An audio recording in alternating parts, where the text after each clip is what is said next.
Iran மற்றும் America இடையிலான போர்க்களம் இப்போது நேரடி தாக்குதல்களை தாண்டி சமூக வலைதள பக்கங்களில் வார்த்தை போராக விஸ்வரூபம் எடுத்திருக்கிறது. அமெரிக்க அதிபர் டொனால்டு டிரம்ப் ஈரானின் எண்ணெய் கிணறுகள் முற்றுகையால் வெடிக்கும் என்று எச்சரித்திருந்த நிலையில் ஈரான் நாடாளுமன்ற சபாநாயகர் முகமது பாகர் காலிஃபாப் அதை மிகுந்த கேலையுடன் நிராகரித்துள்ளார். 3 நாட்கள் முடிந்துவிட்டன, இதுவரை ஒரு கிணறு கூட வெடிக்கவில்லை. வேண்டுமானால் இதை 30 நாட்களுக்கு நாங்கள் நேரலை செய்து காட்டுகிறோம் என்று அவர் சவால் விடுத்திருப்பது சர்வதேச அளவில் பெரும் பரபரப்பை ஏற்படுத்தியிருக்கிறது.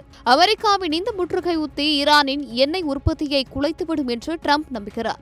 ஆனால் அதை முற்றிலுமாக பொய் என்று நிராகரிக்கும் காலிஃபாப் ஈரானின் எல்லைகள் மற்றும் வளங்களை அமெரிக்காவால் முடக்க முடியாது என்று உறுதியாக கூறுகிறார். ஈரான் நாடாளுமன்ற சபாநாயகரும் அமைதி பேச்சுவார்த்தையின் முக்கிய புள்ளியுமான காலிஃபாப் அமெரிக்காவின் அச்சுறுத்தல்களை துச்சமென மதித்து வருகிறார். அமெரிக்காவின் கடல் முற்றுகை நடவடிக்கையை வரும் நகைச்சுவை என்று அவர் வர்ணித்திருப்பது இரு நாடுகளுக்கும் இடையே நிலவும் ராஜதந்திர மோதல் எந்த அளவுக்கு முற்றியிருக்கிறது என்பதையே காட்டுகிறது. பெர்சிய வளைகுடா தினத்தை முன்னிட்டு காலிஃபாப் விடுத்த மற்றொரு அறிக்கை அமெரிக்காவை நேரடியாக சீண்டும் வகையில் அமைந்திருக்கிறது. ஹோர்முஸ் நீரிணை பகுதியை ஈரான் தனது முழு கட்டுப்பாட்டில் வைத்திருப்பதாகவும் இனிவரும் காலங்களில் அமெரிக்காவின் தலையீடு இல்லாத ஒரு வளைகுடாவை தாங்கள் உருவாக்குவோம் என்று அவர் முழங்கியுள்ளார். பிராந்தியத்தில் அமெரிக்காவின் ஆதிக்கம் முடிவுக்கு வந்துவிட்டதாக தெரிவித்துள்ள அவர் ஈரானின் அணுசக்தி மற்றும் ஏவுகணை திட்டங்கள் குறித்து அமெரிக்கா கவலைப்படுவதை ஏளனமாக பார்க்கிறார். பேச்சுவார்த்தைகள் ஒருபுறம் முட்டுக்கட்டையில் இருக்கும் சூழ்நிலைகள் ஈரானிய தலைவர்கள் இத்தகைய அதிரடி பதிலடிகளை கொடுத்து வருவது அமெரிக்காவை எரிச்சலடைய செய்துள்ளது.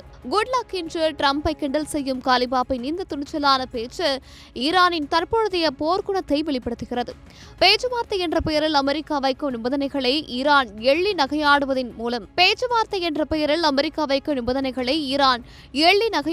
மூலம் இந்த போர் எதை நோக்கி செல்லப்போகிறது என்ற கேள்வி உலக நாடுகளிலேயே எழுந்திருக்கிறது. ஒரு பக்கம் ட்ரம்ப் முற்றுகையை வலுப்படுத்துகிறார், மறுபக்கம் ஈரான் தலைவர்கள் அதை துச்சம் என மதிக்கிறார். இந்த வார்த்தை போர் உலக அரசியலை அடுத்த கட்டத்திற்கு எடுத்து செல்லுமா அல்லது அமைதி பேச்சுவார்த்தைகளுக்கு வழிவகுக்குமா என்பதை பொறுத்திருந்துதான் பார்க்க வேண்டும். Giriga's summer sale. Buy any AC and get free 2 nights, 3 days holiday package.